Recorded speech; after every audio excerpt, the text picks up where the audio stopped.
Muy buenas noches, estimados antisuscriptores. Les doy la bienvenida a este espacio lleno de libros, magia e historias de terror, a la cual llamamos el Antipodcast. Yo soy el Dr. Miguel Padilla y como siempre es un placer presentarles al equipo completo de trabajo que conforman a este programa, comenzando por Sergio Bocanegra detrás de cámaras, nuestro editor y experto en fotografía, y al más allá de este micrófono, la brillante doctora Cas Otamendi. Que Cas, si nos haces favor de iniciar con las invocaciones de esta semana, por favor. Es un placer iniciar las invocaciones con Dulce Almazán 144, quien es miembro fantasma. También invoco a Ed Serna 751, quien es miembro caldero mágico, y nos dice: hola a los tres. Perdón, pero me hizo un poco de gracia cómo la gente esperaba que se pusieran en modo los Warren, yendo a investigar los sucesos paranormales a las casas. Ya nada más falta que Miguel venda cuadros y Cas sea medium. Pues estamos muy cerca, ¿eh? Ya de tanto leer e informarnos de estos temas, igual y si les damos la sorpresa de que ya aparezca Miguel tarotista, Cas medium, no sé qué te parezca. Que fíjate que ese tipo de programas que van a investigar y hacer trabajo de campo, a mí nunca me terminan de convencer. Recientemente vi uno que salió con una cantante que se llama Kesha o Keisha.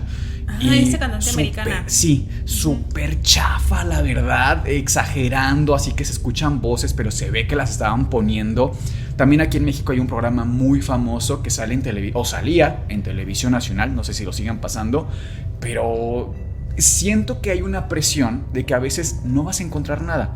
En el 99% de los casos no vas a encontrar nada. O no vas a alcanzar a documentar algo, ¿no? ¿A eso te refieres? O sea, en una sola visita de 2 horas no alcanzas a documentar, aunque hubiera actividad paranormal. Entonces, que esos programas se ven obligados a inventarlo. Sí, es mucha coincidencia que solo se presentan 2 horas al lugar y justo, siempre encuentran algo. No, es quedarte a veces semanas y semanas y semanas para captar un ruido, ¿no?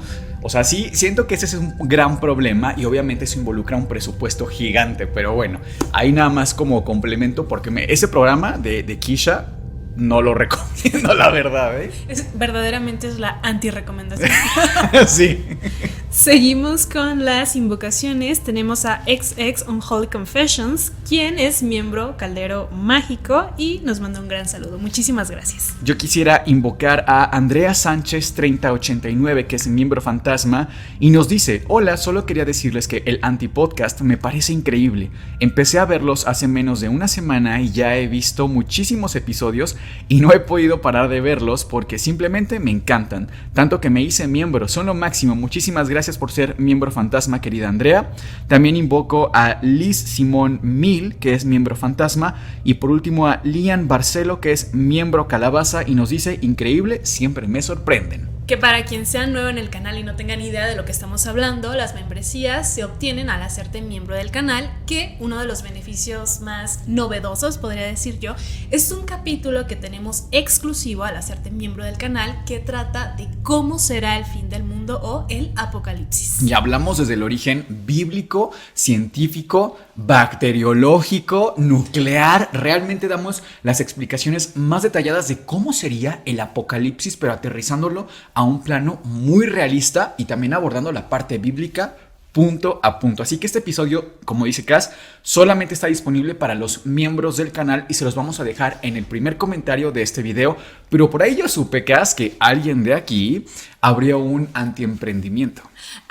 Les cuento un poquito. Hice mi propio bazar con mi ropita. Obviamente es ropita usada que yo he tenido a lo largo del tiempo. La verdad es que está en muy buenas condiciones y también les vamos a dejar el link.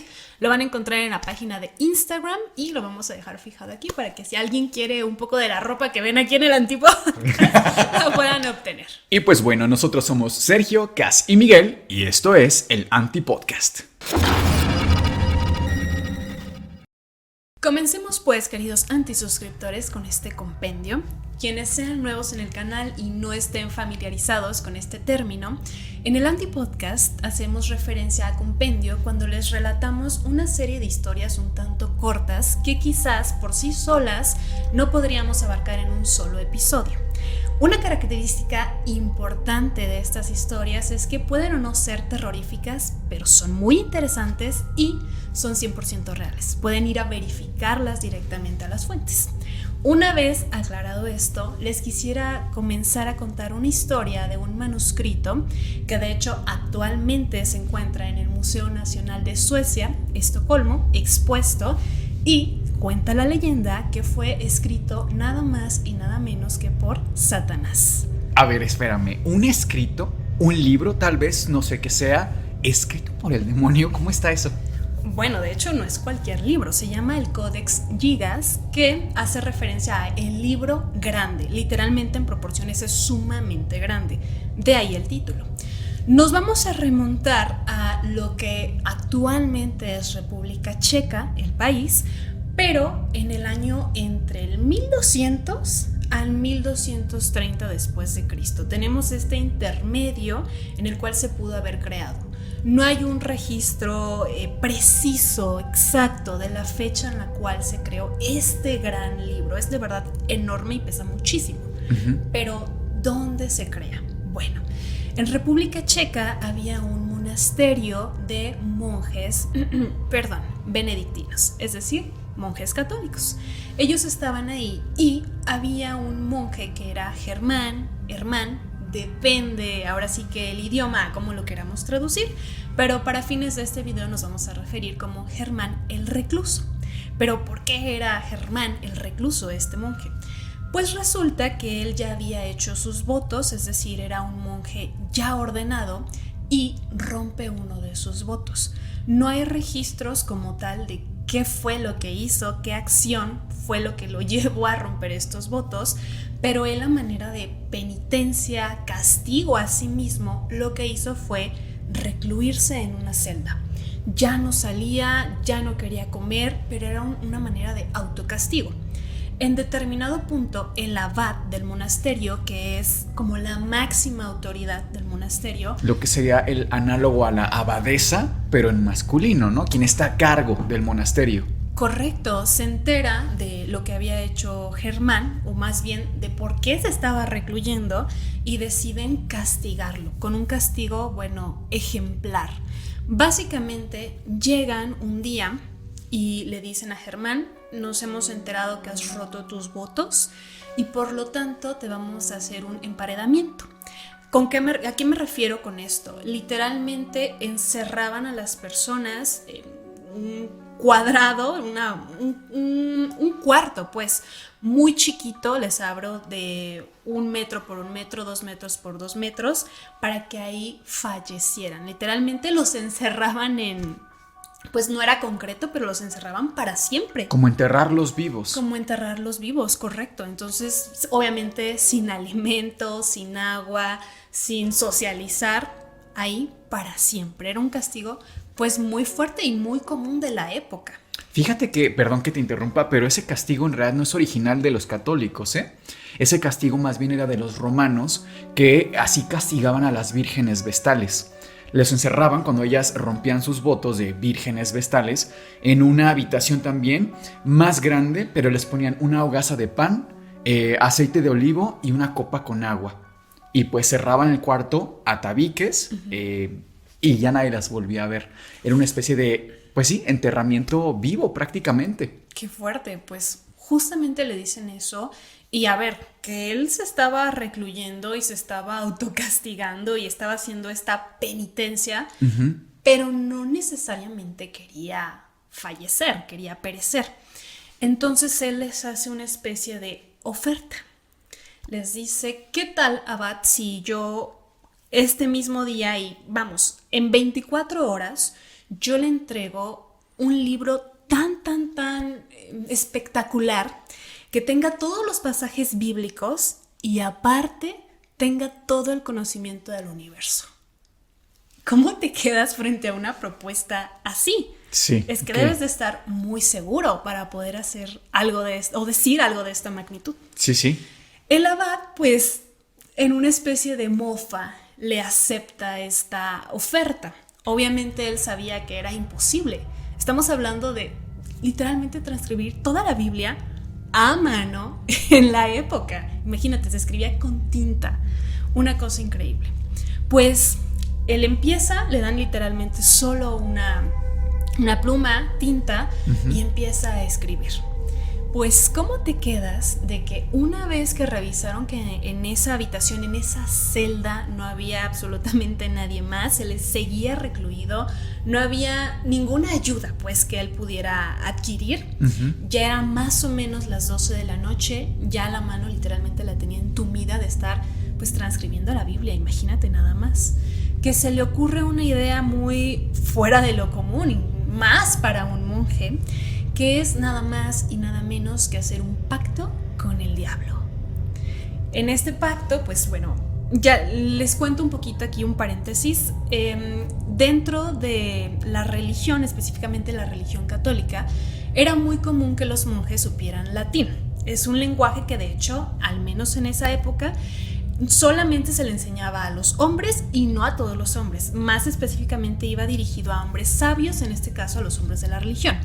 Hay muchos escritos y documentos que pueden evidenciar que muchos monjes hacían nigromancia en esa época y que se traducía también para los clérigos, los que no practicaban la nigromancia, que era una especie de hacer pactos con los demonios, porque era muy similar. Técnicamente solo Jesús puede resucitar y venir del más allá para hablar o para estar en contacto con las personas. Entonces, hasta cierto punto era común que los clérigos, que los monjes supieran de estas prácticas ocultistas, supieran cómo hacer estas invocaciones. Es por eso que fidedignamente sí existen estos registros que muchos clérigos, muchos monjes, al saber latín, también sabían estas prácticas ocultistas. Ese comentario que hiciste me pareció brillante, porque además es lógico. Cuando se hace toda la cacería de brujas, cuando se persigue a los herejes y se recuperan textos de herbolaria, por ejemplo, aunque no fuera magia como tal, y también los textos rituales, los capturaban las autoridades eclesiásticas, y por lo tanto quien sabía más de magia y de conjuros y de demonología eran los clérigos, porque eran quienes tenían el acceso directo a toda la información. Vamos, para entender esto un poco más, incluso aunque tuviéramos identificada a una bruja como tal, que supiéramos que es bruja de la época y comparáramos su conocimiento en magia con la de un clérigo, el clérigo sabría muchísimo más de magia que la bruja, porque además sería una bruja local, digamos, que tiene acceso a lo inmediato. Pero el clérigo tiene prácticamente una biblioteca de magia y hechicería a su disposición. Eso es muy interesante, nunca lo había considerado. Sí, totalmente. O sea, ellos recababan la información y ya había quienes sí decidían usarla, practicarlo, y quienes no. Entonces, este paréntesis lo hacía porque para mí sí coincide. Sabiendo que hubo clérigos, muchos, que sí hicieron este tipo de prácticas, no me sorprende que Germán el Recluso supiera cómo hacer esta invocación al diablo. Bueno, ya que pudo hacer este contacto, por decirlo de alguna manera, obviamente sabemos que no hay nada gratis, y creo que eso aplica para prácticamente cualquier cosa. Y tratándose de una entidad de este calibre, de tan bajo astral, por supuesto que tenía condiciones. Le puso solamente 2. La primera era obviamente su alma a cambio. Una vez que pereciera bajo causas naturales, el diablo se iba a quedar con su alma. La segunda condición era que quería aparecer en una de estas páginas de los libros. Es decir... ¿Cómo está eso? O sea, el demonio quería aparecer en el libro. Sí. Ok. O sea, lo tenía que pintar, porque obviamente no había otra forma, por supuesto. Sí, claro. Tenía que retratarlo. Tenía que quedar en una de estas páginas impresa su pintura, su imagen del demonio. Y pues... pasan las horas, llegamos así a la mañana siguiente, llega el abad, obviamente ya iban con la idea, por supuesto, preparados, iban más monjes, el abad, abren la celda y se topan con un gran libro. Germán se los presenta y les dice, aquí está. Comienzan a revisarlo. Para que se den una idea, las páginas de este libro son muy gruesas porque estaban hechas con cuero, con piel de animal.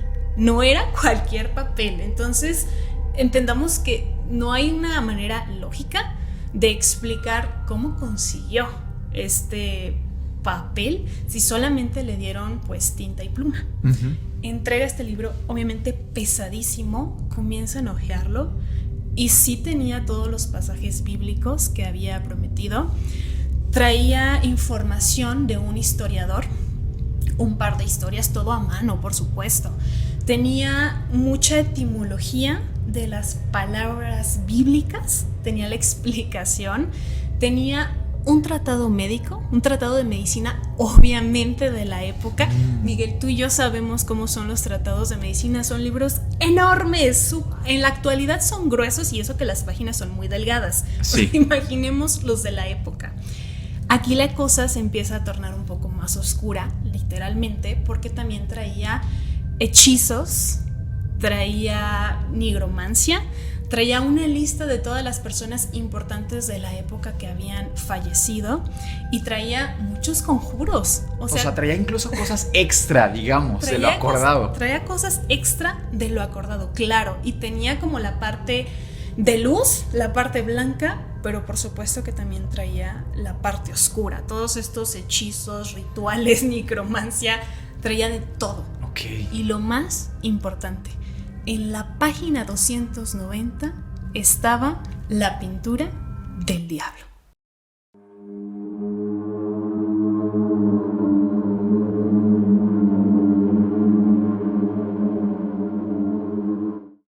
Honestamente, Cass, viendo estas imágenes y las dimensiones que desconozco del libro, me parece imposible que haya un ser humano que logre transcribir esta cantidad de información, no en un día, en 2 semanas. Es que me resulta increíble.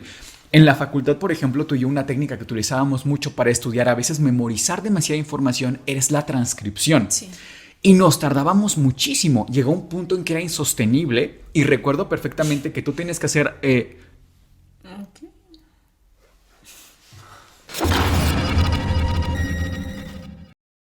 Bueno, disculpen esa pequeña gran interrupción, pero como decía, es imposible realmente lograr esto. Llegó un punto en el que tú tenías que hacer estas transcripciones, yo las de otras materias o áreas de conocimiento, y luego las intercambiábamos, porque realmente no es posible. ¿Qué tan grande es el libro, Cass? Porque se ve de muy buen tamaño. No, es que el libro es impresionante, o sea, de largo tiene 92 centímetros, casi el metro. De ancho son 50.5 centímetros y pesa casi 75 kilos. O sea, pesa lo de un ser humano. Sí. ¡Wow! ¿Cómo puedes cargar eso? O sea, tiene, imágenes pintadas a mano. Es una cosa que dices... Han hecho estudios y se han planteado la idea de no una persona, sino cuántas personas tendrían que haber intervenido para crear algo así, algo tan impresionante. Bueno, ¿qué pasó con el Codex Gigas? No se sabe más de Germán. De hecho, muy probablemente la teoría es que obviamente él mismo se evidenció. A ver, que primero el gran pecado había sido que había roto sus votos. Desconocido cuál. Desconocido cuál, ¿por qué? Pero imagínate que tú sales con un libro de estas dimensiones, ¿cómo explicas? O sea, obviamente él mismo se evidenció que había hecho algo muy oscuro para poder hacer un libro de este calibre. Y lo llegan a perdonar porque, como justo lo dices, o sea, quizás hasta su primer rompimiento de votos fue menos grave que lo salva, el hacer un pacto con el demonio. ¿Qué pasó después? No, o sea, él lo acabaron, por decirlo menos. O sea, fue exponerse muy fuerte y es muy sabido que normalmente hacer este tipo de pactos con cualquier entidad, normalmente incluso a veces termina siendo una especie de trampa, ¿no? O sea, te doy lo que tú quieres, pero no necesariamente como tú lo quieres, como te va a funcionar. Y bueno, el Codex pasó de monasterio en monasterio porque más o menos esto ocurre entre el 1204 al 1230. Ya casi para llegar al 1300, año 1300, este monasterio empieza a sufrir una decadencia económica. Tenían muchas precariedades y deciden vender muchos artículos. Uno de estos es el Codex Gigas. Lo venden para poder mantener al monasterio y pues pasa así de mano en mano, se va adquiriendo este mito, ¿no? De que por quién fue escrito, cómo es que fue escrito. Llegamos así más o menos al 1500, 1600.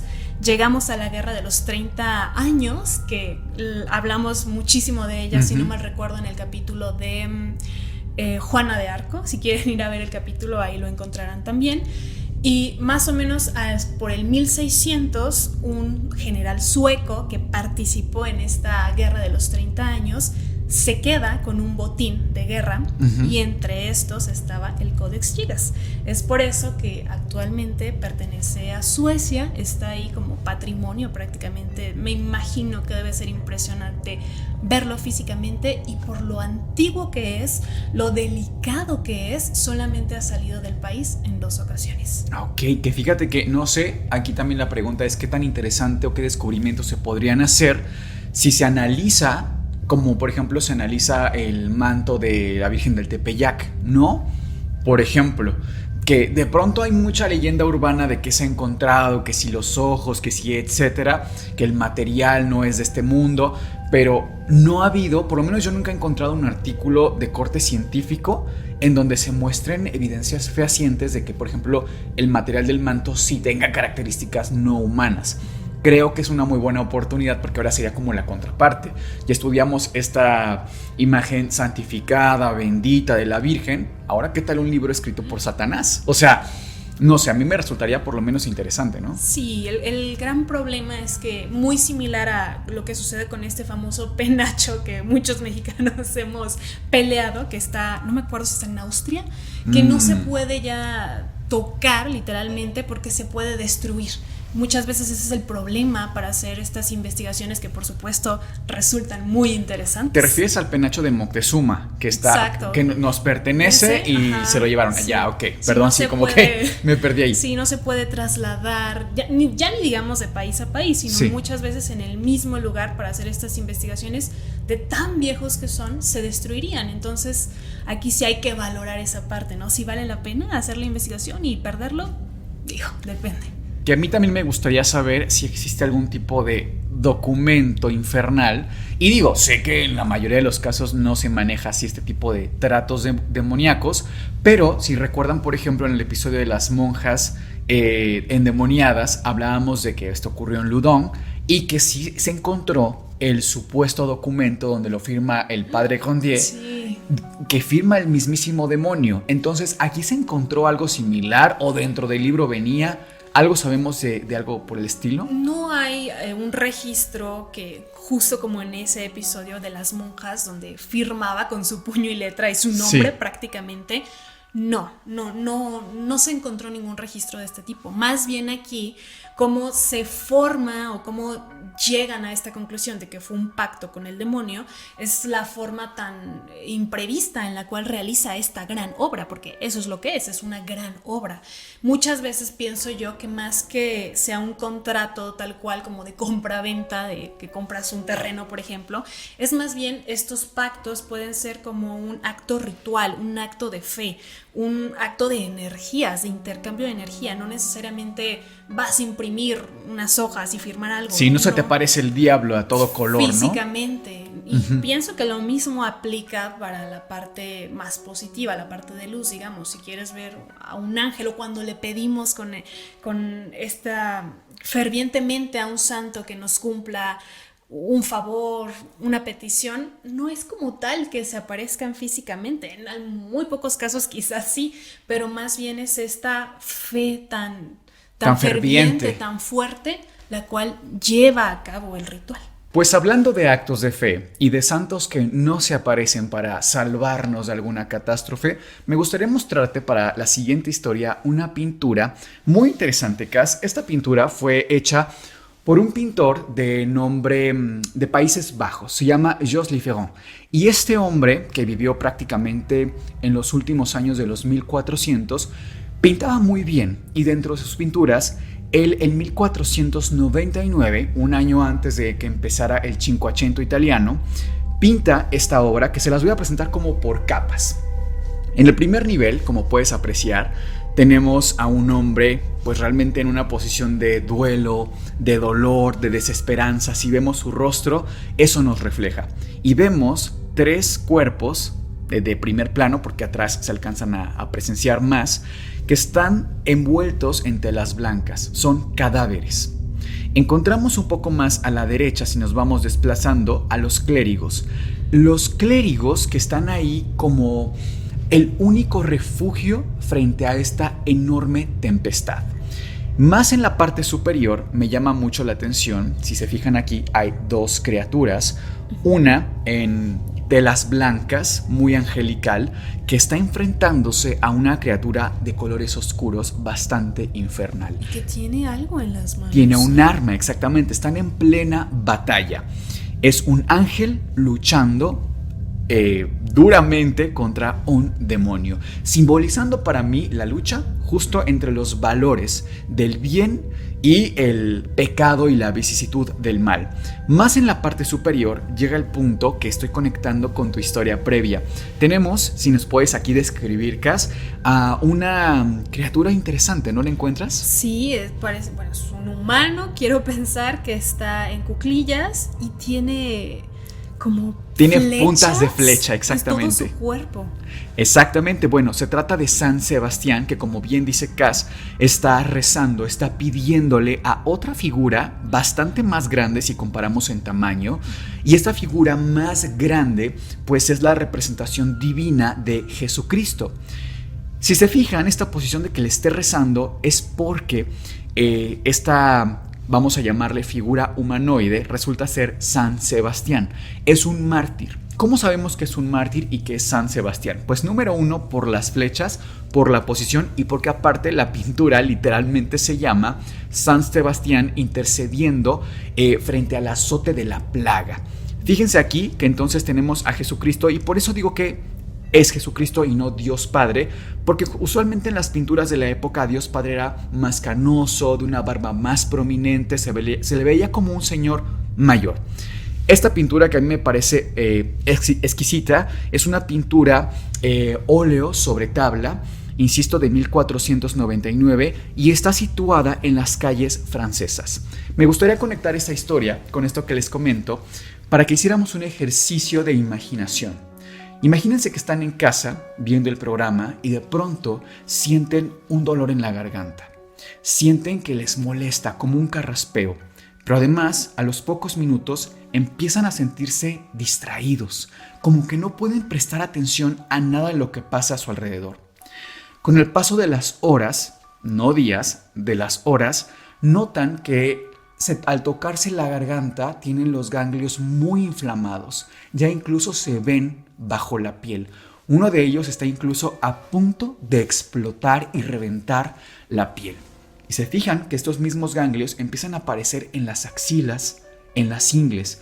Son muy dolorosos. Toda la piel de su cuerpo empieza a ponerse morada. Los dedos negros. Tienen una fiebre que les hace entrar incluso en delirio, viendo así sombras que salen del piso y se posan a sus lados.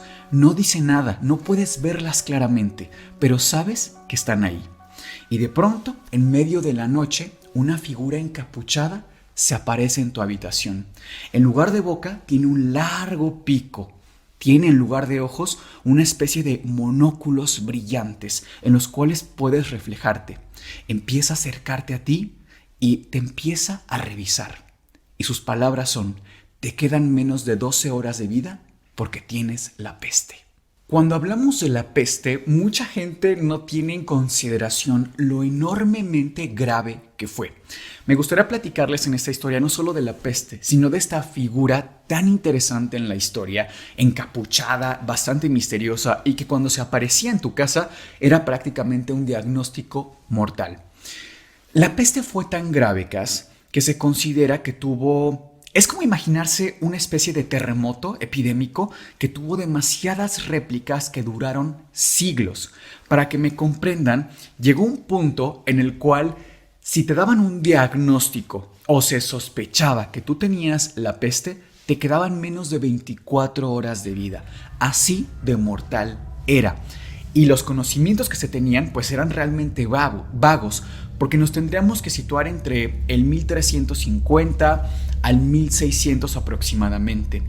¿Cuántas personas perdieron la vida aproximadamente a consecuencia de la peste? Entre 20 y 25 millones de personas. Para que se den una idea, porque a lo mejor decimos, bueno, pero ¿qué tanto es esta gente?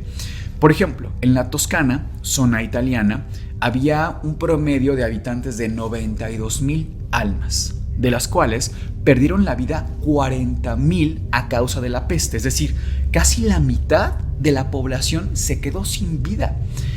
Y encima el diagnóstico que se tenía o el pronóstico más bien de supervivencia era de casi el 40%. O sea, 60% de los del diagnóstico iban a fallecer en menos de 24 horas. Sí o sí. Sí o sí. La cuarta parte de la población a nivel mundial iba a perecer. Y además sin ninguna cercanía de cura ni saber de dónde venía la enfermedad. De hecho, la gente de la época pensaba que la peste se debía a una especie de vapor misterioso que venía de los pantanos y que inundaba los pulmones de las personas y que muchas veces se pasaba de persona a persona. Esos vapores incluso le dieron un nombre que se llamaba miasma. Desde luego que el terror inundaba las calles, no había manera de escapar de esto, no había ningún tratamiento, digamos, efectivo. Y lo que se pensaba además como causa, es decir, se pensaba que era el miasma, pero ¿quién originaba el miasma o por qué se originaba el miasma? Era simplemente sobrenatural. Número uno, un castigo divino. Y de ahí tenemos referencia, por ejemplo, a esta pintura de Joseph Lifféron, que nos revela cómo el clero era casi la única salida. Literalmente los santos, como San Sebastián, era la única posible ayuda que podrían recibir ante las calles vacías a consecuencia de la peste. Otra interesante situación fue la investigación, muy entre comillas, que se dio en la Facultad de Medicina de París de la época. Claro que no es lo que tenemos hoy en día, pero fíjate, ellos como médicos de la época determinaron que la causa de la peste era nada más y nada menos que astrológica. Pensaron que como Júpiter, Marte y Urano se ponían en una misma línea, eso causaba la peste. O sea, imagínate, los médicos más brillantes de la época determinaron que la peste era por un aspecto interplanetario. Wow. Realmente te vuela la cabeza, ¿no?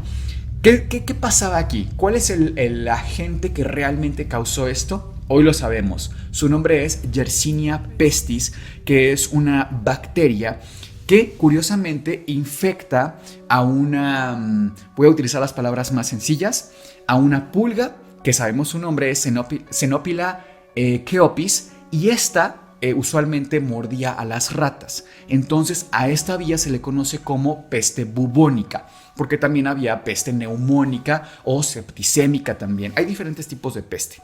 Desde luego que hoy tenemos toda una serie de tratamientos efectivos y el más adecuado a nivel médico es utilizar un medicamento de la serie de los aminoglucósidos llamado streptomicina. Esto no los aburro mucho, simplemente me gustaría tener en claro un dato. La streptomicina se aísla hasta 1930 y tantos. Es muy nueva. En octubre, si no me equivoco, de 1932. Estamos hablando de que pasaron siglos, literalmente siglos, para que se aislara el medicamento efectivo. ¿A cuándo se inicia la peste? ¿Qué tratamiento entonces se le daba a las personas que ya tenían este diagnóstico? Digo diagnóstico entre comillas porque realmente no había un ejercicio médico real, ¿no? En la época.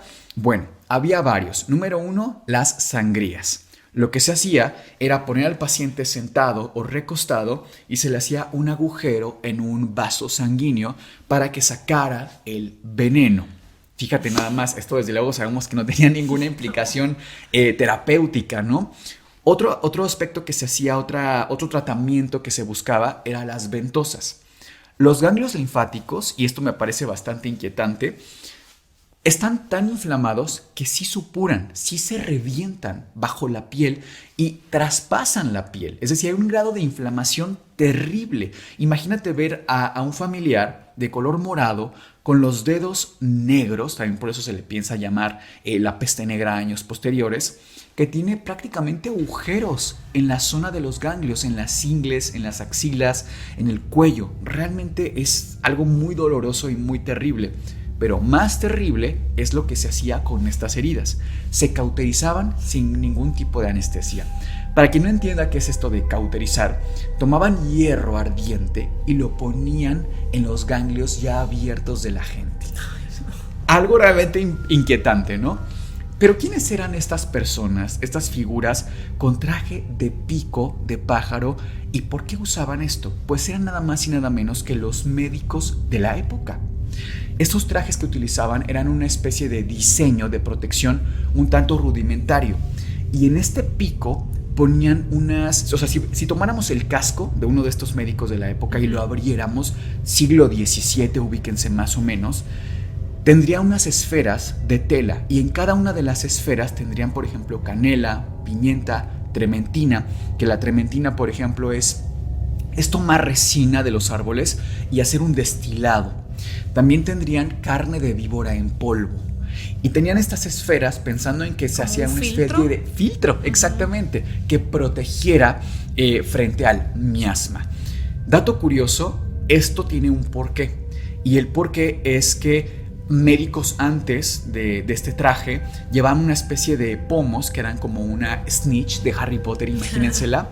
Y tenían ingredientes muy similares. Y antes de este tipo de médicos que llevaban estos pomitos, está Galeno. Galeno es prácticamente el padre de la medicina. Y él hace este tratamiento. O sea, imagínate, del siglo II hasta el 1600 se seguía utilizando este mismo tratamiento. Realmente el avance médico que se tuvo en la época, sumamente pobre, ¿no? Estos médicos estaban presuntamente protegidos por los trajes, porque recuerden ustedes que la gente era una pulga. No tenemos ningún tipo de registro que avale qué tanta protección les ofrecía a los médicos que tenían o no este traje colocado, pero resulta muy interesante porque ya cuando llegaba a tu casa este médico, ya prácticamente tú ibas de salida. Era la sentencia, ¿no? Era la sentencia final realmente. Las calles estaban vacías y llegó un punto tan ridículo de la humanidad en la cual incluso se llega a mofar los sobrevivientes de la peste de los médicos que utilizaban este traje, porque el tratamiento era totalmente inefectivo, ¿no? Inútil. No había nada que hacer. Se presume que la peste nace en el camino de la seda. ¿Qué es esto? El camino de la seda es el traspaso que tenía que haber para llevar la seda de Asia hasta Europa. O sea, la ruta, ¿no? La que tenían ruta, que seguir. exactamente. Incluso los primeros casos se registran en 1346 en Rusia. O sea, pasaron prácticamente muchos epicentros siglo tras siglo y de la población pues iba desapareciendo. Insisto, era algo aterrador. Les quisiera dejar una vez más la pintura porque para mí es una fotografía. Esta pintura es una auténtica fotografía del terror y la desolación que se vivía a causa de la peste. Me pareció muy interesante la historia porque creo que ese traje es muy controvertido y a pesar de que han pasado tantos años, creo que todos ubicamos al menos una imagen de esos trajes. Sí, todo el mundo la ha visto, ¿no? Yo me pongo a pensar yo también soy paciente a pesar de que también soy médico, pero para una persona que no está para nada relacionada con el área de la salud, encontrarte una figura así en el momento del día que fuera, en el día, en la tarde o en la noche, o sea, de por sí ya las características físicas del traje son muy imponentes, o sea, sí. No es cualquier cosa. Incluso hoy a la fecha hay algo que se llama el síndrome de la bata blanca. Básicamente es que cuando un paciente puede estar completamente sin síntomas, o sea, puede ser una persona sana. A tomarse la presión de forma casual. Sí, va a hacerse un chequeo regular, no hay algo que le esté doliendo. Pero en ese momento que ve entrar al médico y va con la bata y todo esto, todo se empieza a disparar, pero que hay taquicardia, pero hay respiración mucho más rápida, sudoración, casi se desmaya la persona. Esto es real, insisto, se llama síndrome de bata blanca y es un atuendo pues mucho más amable, por decirlo menos, que ver a una figura así de impactante, de tétrica, ¿no? Y bien que lo dices porque se han hecho estudios científicos para nosotros como médicos saber ¿qué apariencia de nuestra vestimenta le da más sensación de confort y de confianza a los pacientes, ¿no? Que si de traje, que si con la pijama quirúrgica, que si que son ropa casual, por ejemplo. Y fíjate que lo que más les llama la atención a los investigadores es que lo que genera mayor confianza en los pacientes es el quirúrgico solo, sin la bata, o ropa casual, como estamos diciendo tú y yo hoy en día, pero con una bata.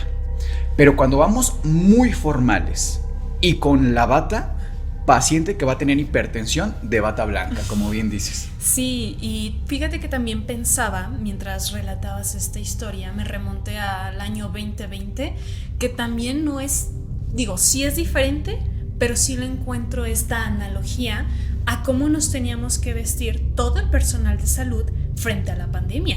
Es que también era tétrico, o sea, te tenías que poner tus guantes, pero este traje tipo Tyvek que se le llama, los gogles, todo encapuchado, o sea, no le podías ver la cara a tu compañero, ya ni digamos a los pacientes, que me acuerdo perfecto cómo entraban, por ejemplo, al área de urgencias y encontraba a 5 fulanos rodeándolo con este traje que no escuchabas, no, era una cosa también tremenda, también fue muy muy feo, obviamente era por protección y en este caso sí está comprobado que sí ayudaba, ¿no? Sí, exacto. Estos filtros sí funcionaban y lo relacioné mucho con esta historia, como a pesar de que pasan tantos años, nos volvemos a encontrar con este tipo de situaciones y volvemos a utilizar todas estas protecciones, que aquí les voy a dar una pequeña recomendación, pero hay un libro que yo creo que es casi obligatorio leer, que se llama La peste, de Albert Camus.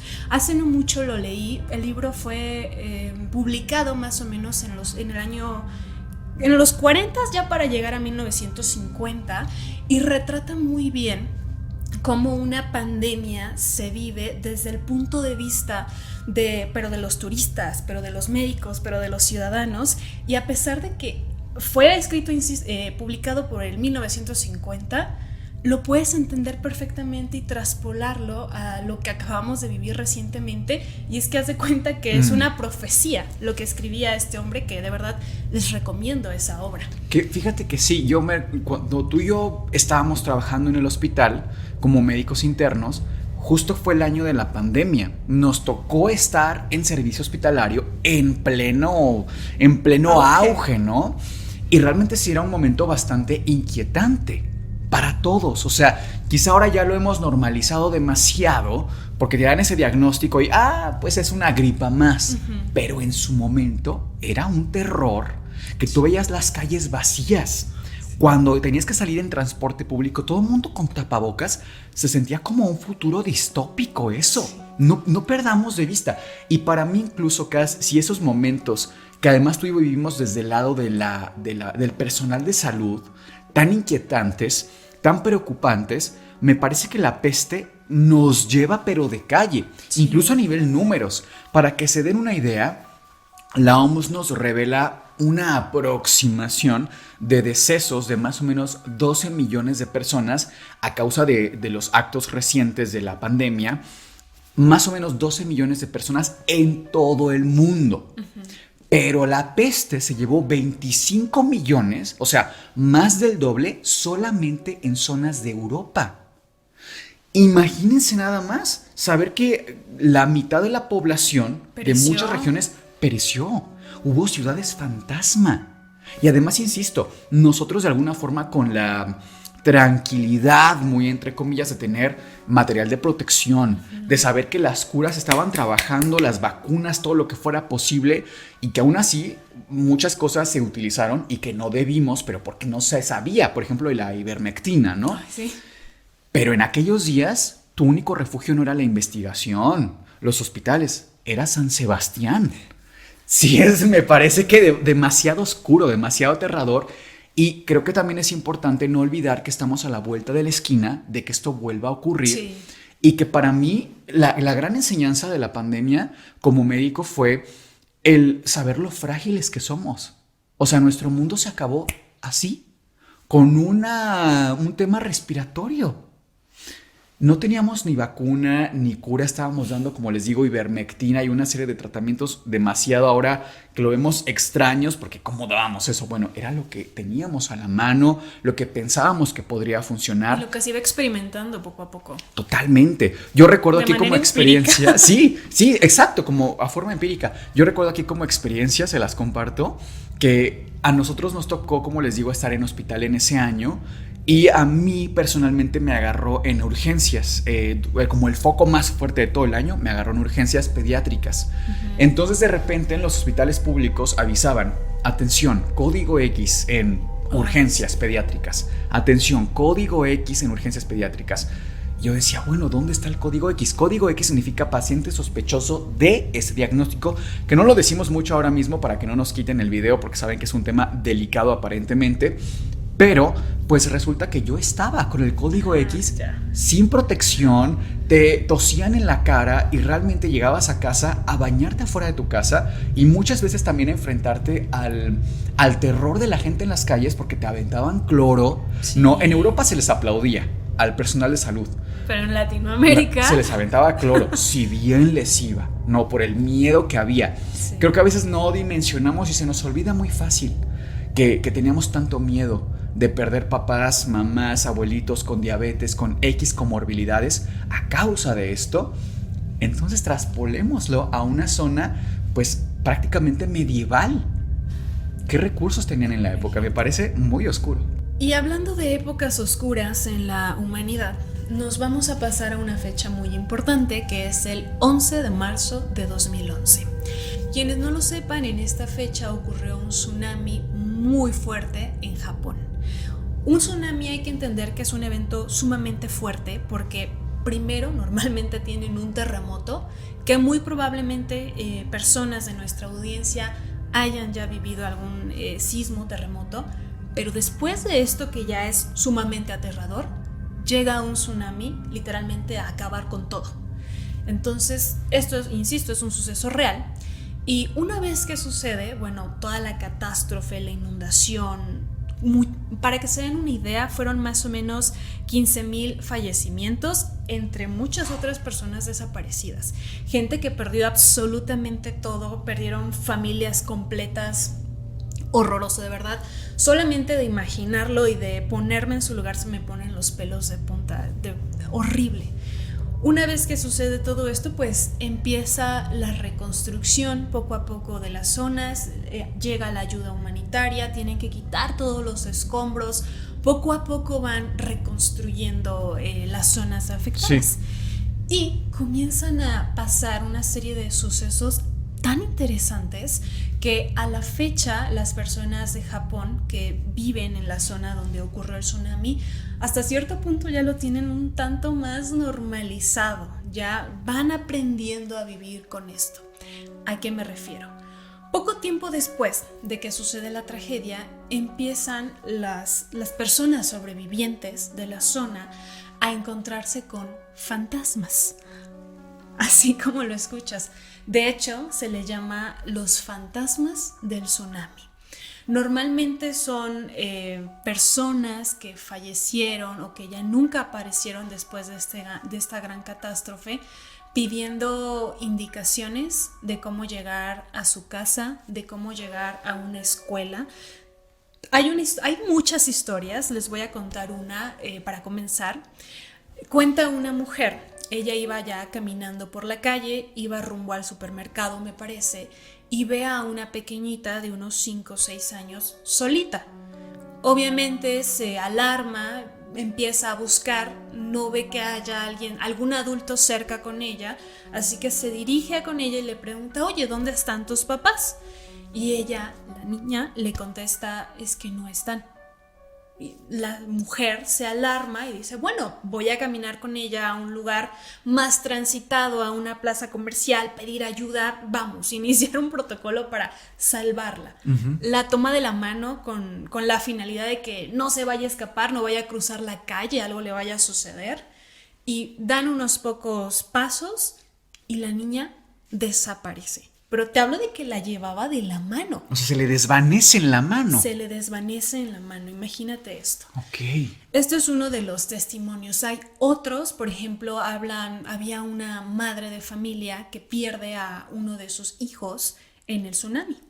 Y cuenta que de un momento a otro, porque lo rescató, varias cosas que pertenecían a este pequeñito, que sus juguetes, que alguna ropa, a manera de memoria, ¿no?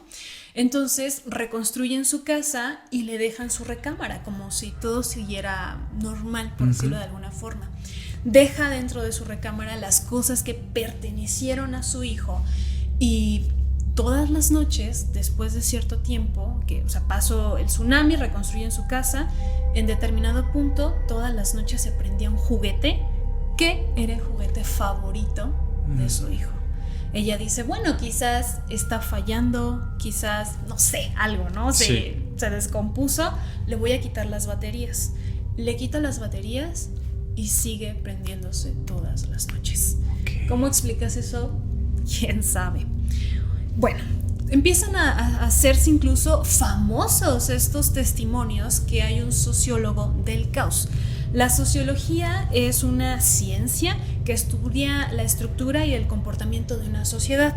Se empieza a interesar por estos fenómenos que cada vez son más comunes y los testimonios cada vez son más fervientes, no sé, todas las personas empiezan a experimentar más con este tipo de fantasmas. Entonces él estaba en una universidad, Otahu me parece que se llama, una disculpa si no lo pronuncio bien, pero él estaba ahí, incluso es un sociólogo que tiene un doctorado y todo, y le dice a sus alumnos, ¿quieren proponer un tema para estudiar como una especie de proyecto final? Y una de sus estudiantes le dice, sí, yo conozco, o sea, una tía, una prima que han tenido este tipo de experiencias con los fantasmas del tsunami, que me parece un tema muy interesante, ¿no? Porque no es una, dos personas, son cientos de personas que han tenido este tipo de experiencias. Entonces, quiero pensar también que desde un aspecto de entenderlo como un evento de estrés postraumático para los sobrevivientes, ¿no? Totalmente. La teoría al inicio de esta investigación es que era una manera de ellos como para drenar todo este dolor, para sentir de alguna forma que sí le habían cerrado el ciclo con los familiares que perdieron, ¿no? Pero pues eran muchas personas, insisto, las que estaban pasando por este tipo de situaciones. Entonces empiezan a estudiar su grupo de estudiantes y este doctor en sociología estos fenómenos y se encuentran con una cosa muy interesante. Los taxistas sí tenían también este tipo de experiencias, pero tenían una forma, digamos, física de comprobarlo. Okay. ¿A qué me refiero? A los taxímetros. Ellos, literalmente, hay muchas historias de que alguna persona les hace la parada. Una de las historias que recuerdo es que comentan que en Japón, en agosto, más o menos, hace suficiente calor, o sea, hace mucho calor como para estar tan abrigado. Sin embargo, un taxista un día en su ruta, ya por eso de que ya se va a poner el sol, le hacen la parada a un hombre y se sube al taxi en la parte trasera, sumamente abrigado. El taxista dice, bueno, hace mucho calor, pero se empieza a sentir un tanto incómodo. Empieza a mirar al pasajero por su espejo retrovisor, sintiéndose raro, un tanto extraño. Siguen avanzando para cuando llegan al destino, ya cayó la noche, se paran, pero no hay nadie atrás. El pasajero literalmente desapareció. Ok. Y aquí es donde entra el tema de los taxímetros, porque estos seguían corriendo. Alguien tenía que pagar los viajes. La gasolina se seguía gastando. Entonces, digamos que este tipo de sistemas del taxímetro es un poco difícil como de que tú lo pongas a funcionar, muy similar a las aplicaciones aquí que conocemos de transporte, las que pides por medio de una app, que necesitas un código pero que hay que iniciar el viaje, etcétera. Con los taxímetros es una cosa muy similar. ¿Cómo hacían esta artimaña? Y aparte, ¿para qué lo harían? Si al final estaban perdiendo dinero, ¿no? Imagínate, estaban invirtiendo en gasolina con pasajeros que no existían. Claro. Entonces había muchos otros taxistas que igual, o sea, o hacían la parada, alguien se subía o de la nada aparecían estas personas, estos fantasmas en sus asientos traseros. Y fíjate lo que ellos hacen. Digo, la población en general en Japón tiene una ideología, tiene creencias distintas, y estos taxistas decían que iban a seguir pagando los viajes, que era una manera de ayudarles a todas estas personas que fallecieron de una manera tan trágica, tan premeditada, tan espontánea, a encontrar el camino, a encontrar la luz. Entonces, si hacía falta seguir haciendo estos viajes, ellos iban a estar poniendo el dinero de la gasolina y no tenían ningún problema, con tal de hacerlo como, que descansaran en paz. Que descansaran en paz. De hecho, tengo un video que te voy a mostrar de justamente un taxista en Japón que perfectamente se ve cómo lleva a una pasajera en el asiento de atrás. La persona del taxi, el taxista, se le cubre su cara por temas de seguridad, ¿no? De privacidad, pero vemos cómo esta pasajera aparece y desaparece constantemente. Es una cosa realmente impresionante.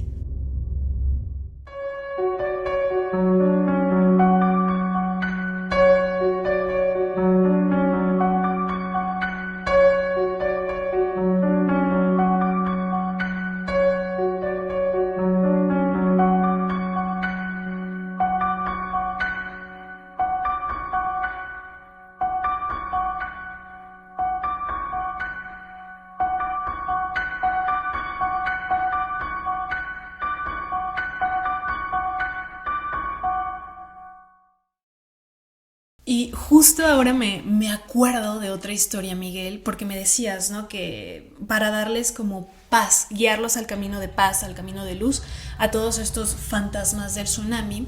Hay otra historia de un monje budista que vivía en la zona. Él fue afortunado y sobrevivió al tsunami, y a partir de ese momento muchas de las personas que también sobrevivieron pues se empezaron a acercar a él. A lo mejor ya eran creyentes, por supuesto, pero ahora se acercaban a él con temas de familiares, con tema de trauma básicamente, ¿no?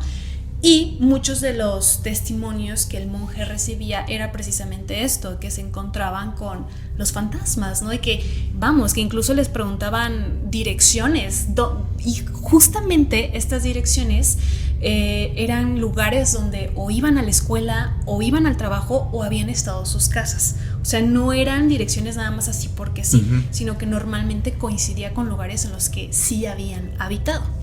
Y lo que el monje les decía es que les dijeran que ya habían fallecido, que estas almas en pena no se habían percatado de que ya habían fallecido. Entonces, una manera que el monje les decía a sus fieles, a sus creyentes, era que los ayudaran a entender, a darse cuenta que tenían que seguir el camino y que tenían que llegar, pues, a un lugar mejor.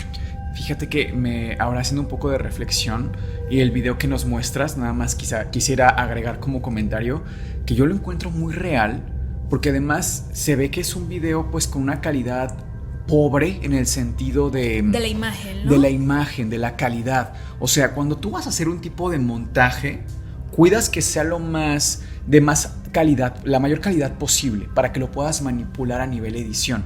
Pero este tipo de video en una edición se vería realmente terrible. El acercamiento que vemos al rostro incluso me parece inquietante, porque pareciera que sufrió como una especie de traumatismos el rostro, por decirlo menos, por aventurarme, pero realmente no tenemos mayor contexto, y me parece muy triste que no se dé cuenta, o no nos vayamos a dar cuenta cuando ya no estemos en este mundo, ¿no?